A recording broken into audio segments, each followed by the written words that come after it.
আসসালামু আলাইকুম। আমি ইয়াসমিন রিতা, নিউ ইয়র্ক থেকে চলে এলাম ইলিশ মাছের একটি নতুন রেসিপি নিয়ে, যার নাম নোনা ইলিশ।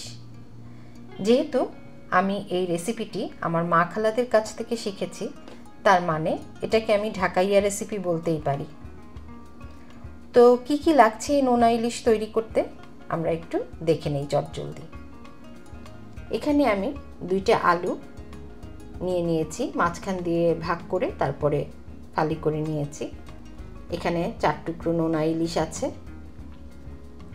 পেঁয়াজ আছে, পেঁয়াজ কুচি একটা, এখানে 1/3 কাপ তেল আছে, কাঁচামরিচ 1 চা চামচ, হলুদ গুঁড়া 2 চা চামচ, মরিচ গুঁড়া। ব্যাস, এই হয়ে গেল আমার নোনা ইলিশের উপাদান। তো চলুন রান্নাটা শুরু করি।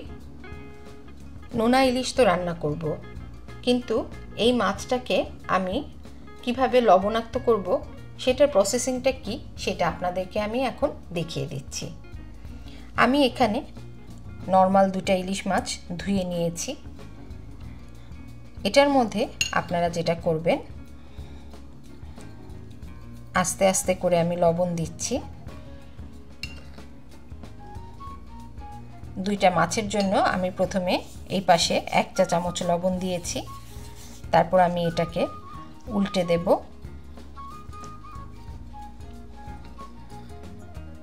এখানে আমি আবার 1 চা চামচ পরিমাণ লবণ দেব, তারপর এটাকে আমি সুন্দর করে এভাবে মাখিয়ে দেব লবণের মধ্যে।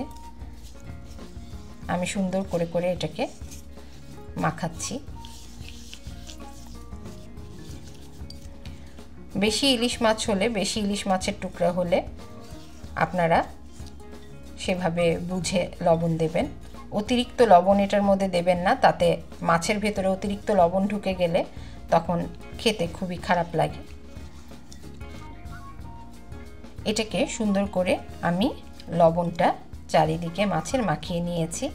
এখন আমি যেটা করব, আমি এরকম একটা প্লাস্টিকের কন্টেনার নিয়েছি, এটার মধ্যে আমি এভাবে লবণ বিছিয়ে দেব, দিয়ে আমি মাছ দুটাকে এটার মধ্যে বসিয়ে দিচ্ছি। আর এই যে লবণগুলো আছে এটাও আমি এখানে একটু একটু দিয়ে দিচ্ছি, আর সামান্য একটু লবণ আমি উপরে দিয়ে দিচ্ছি। হয়ে গেল আমার নোনা ইলিশ তৈরি। এটাকে আমি এভাবে বন্ধ করে আপনার ডিপ ফ্রিজে রেখে দেব 7 দিনের জন্য। এর চাইতে বেশিও আপনারা রাখতে পারেন। তারপরে যখন আপনারা মনে করবেন যে রান্না করবেন, তখন এটাকে বের করে সুন্দর করে একটু গরম পানি, কুসুম গরম পানি দিয়ে ধুয়ে নিয়ে তারপর আপনারা রান্না করতে পারবেন। এখন আমি আপনাদেরকে দেখিয়ে দিচ্ছি আমি এই নোনা ইলিশটা কিভাবে রান্নার জন্য কেটে নেব। এই ইলিশ মাছ, 4টা ইলিশ মাছের টুকরা আমি আগে থেকে নোনা ইলিশ করার জন্য লবণ দিয়ে ফ্রিজে রেখে দিয়েছিলাম। আজকে আমি এটা বের করেছি আপনাদেরকে রান্না করে দেখাবো বলে। এটা আমি মাঝখান থেকে এভাবে ভাগ করে ছোট ছোট টুকরা করে নেব। এভাবে ছোট ছোট টুকরা করে রান্না করলে মাছটা খেতে খুবই ভালো লাগে। আপনারা দেখছেন আমি কিভাবে কাটছি। এভাবে ছোট ছোট টুকরা করে মাছটা কেটে নিতে হবে।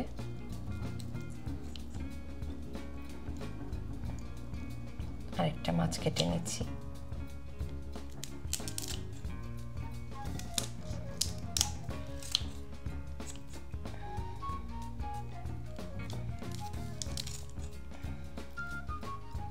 এভাবে ছোট ছোট টুকরা করে আমি রান্নার জন্য এভাবেই কাটি সব সময়।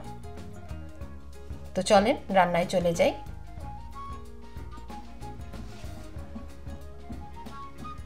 আমি প্যানে 1/3 কাপ তেল দিয়ে দিলাম।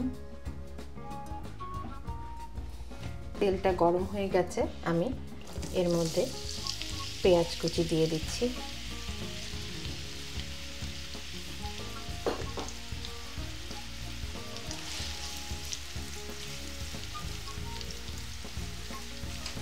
পেঁয়াজটা হালকা লাল হলে আমি মশলাগুলো দিয়ে দেব। পেঁয়াজটা হালকা লাল হয়ে আসছে। যেহেতু এই নোনা ইলিশের তরকারিটা আমার বাসার সবারই খুব পছন্দ, তো আমি এখানে আসার আগে আম্মাকে জিজ্ঞেস করেছিলাম যে আম্মা, আমি দেশের বাইরে এটা কিভাবে করব, তুমি তো এখানে মাটির হাঁড়িতে করো। তো তখন আম্মা আমাকে বলল যে অসুবিধা নেই, আমি তোমাকে দেখিয়ে দেব কিভাবে করতে হয়। তো তখন আম্মা আমাকে এভাবে লবণ দিয়ে বাটিতে করে রেখে দিতে বললেন ডিপ ফ্রিজে। তো এখানে আসার পরে আমি প্রথম যেদিন করলাম দেখলাম যে একদম পারফেক্ট। আম্মা যেভাবে শিখিয়ে দিয়েছে সেভাবে করলে আপনি নোনা ইলিশের যে স্বাদটা, সেই স্বাদটাই পাবেন। তো যাদের পছন্দ, যারা আর কি এখানে এই রেসিপিটা করতে চান কিন্তু কিভাবে করবেন বুঝে উঠতে পারেন না, তারা আজকের পর থেকে এটা এইভাবে করে খেয়ে দেখতে পারেন। আমি 2 চা চামচ মরিচ গুঁড়া দিয়ে দিচ্ছি, 1 চা চামচ হলুদ গুঁড়া দিয়ে আমি অল্প একটু পানি দিয়ে দিচ্ছি যাতে মশলাটা পুড়ে না যায়। আপনারা হয়তো খেয়াল করেছেন আমি আমার উপাদান দেখানোর সময় এখানে লবণ দেখাইনি, কারণ আমি এখন এখানে লবণ দেব না। আমি মাছটা ছাড়ার পরে তারপর তরকারির গ্রেভির যে লবণটা সেটা চেক করব, যদি লবণ প্রয়োজন মনে হয় তারপর লবণ দেব, নইলে আমি লবণ দেব না, কারণ মাছের থেকেই লবণ বের হয়ে তরকারিটা লবণ অ্যাডজাস্ট হয়ে যাবে। মশলাটা কষিয়ে নিচ্ছি। মশলাটা কষানো হয়ে গেছে, আমি এখন মাছগুলো দিয়ে দিচ্ছি এর মধ্যে, দিয়ে আমি নেড়ে দিচ্ছি।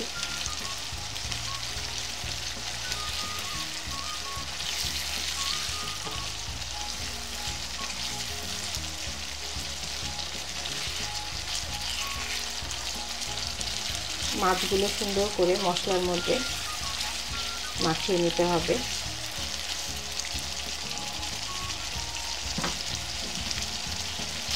মাছটা একটু কষানো হলে এর মধ্যে আমি আলুগুলো দিয়ে দিচ্ছি।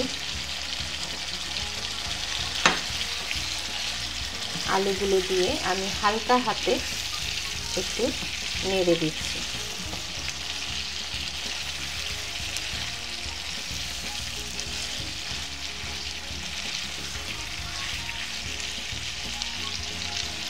কাঁচামরিচগুলো দিয়ে দিচ্ছি। এর মধ্যে একটু কাঁচামরিচের পরিমাণ বেশি দিলে খুব ভালো লাগে।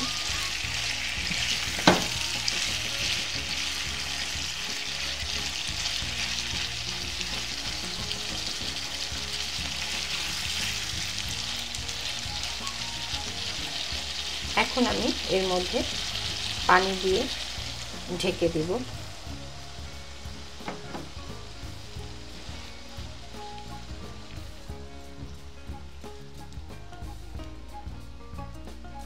পানি দিয়ে আমি ঢেকে দিচ্ছি। আর যেটা বলেছিলাম লবণের ব্যাপারটা, লবণটা আপনারা চেক করবেন, আমিও চেক করব। যদি মনে হয় যে লবণ লাগবে তখন অবশ্যই লবণ দিতে হবে, এবং যদি মনে হয় যে না তরকারির ঝোলটা লবণ অ্যাডজাস্ট হয়ে গেছে তাহলে লবণ না দিলেও চলবে। আমি একটু লবণটা টেস্ট করে দেখছি।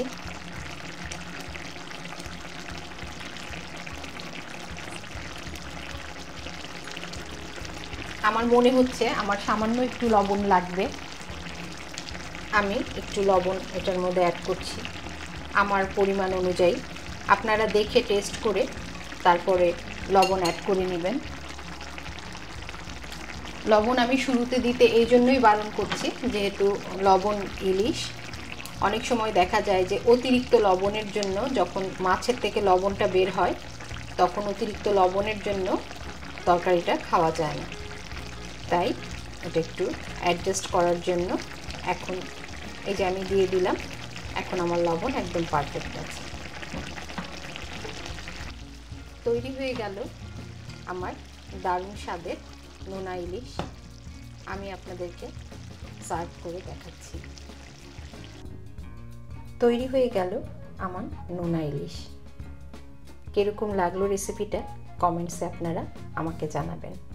আমি চেষ্টা করি আপনাদেরকে নতুন নতুন রান্নার রেসিপি দেওয়ার। আপনাদের ভালো লাগলেই আমার ভালো লাগা কাজ করে। আজকের মতো আমি এখানেই বিদায় নেব। দেখা হবে সামনে নতুন কোনো রান্নার ভিডিও নিয়ে। ভালো থাকবেন আপনারা সবাই। আল্লাহ হাফেজ।